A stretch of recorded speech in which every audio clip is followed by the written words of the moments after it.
begin to tell you how dangerous this act is. First, it was passed in the middle of the night with 40 minutes to read an 800-page bill, which is unacceptable. As of January 1st, 2023, the following things will go into effect, and people need to be aware of this. It abolishes cash bail for almost every offense. This includes, but isn't limited to, kidnapping, armed robbery, second-degree murder, drug-induced homicide, aggravated DUI, threatening a public official, and aggravated fleeing and eluding. Offenders released on electronic monitoring have to be in violation for 48 hours before law enforcement can act. They could almost drive to Alaska before we can even look for them. It denies victims their constitutional rights.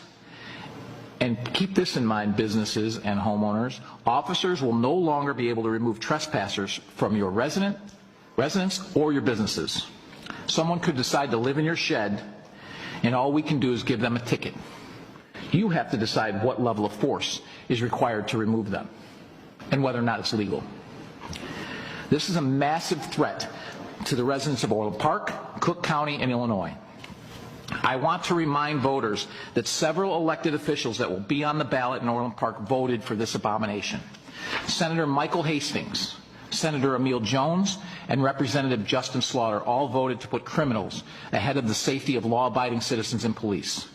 In particular, Senator Hastings, who personally told me that this bill, that he had a family, and that this bill was horrible, and there was no way he would vote for it.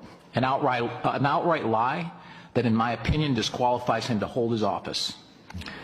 I will gladly cast my vote for this resolution and demand the repeal of the Orwellian-named Safety Act. But it doesn't end here. There is currently a bill in front of the House to remove school resource officers from our schools, which means no resource officer at Sandburg High School. The city of Chicago has already done this. I personally don't want to see the city of Chicago become the standard for how we conduct public safety, because they've abandoned their police officers and abandoned their residents and created a war zone full of criminals. There's also a bill to make fentanyl a misdemeanor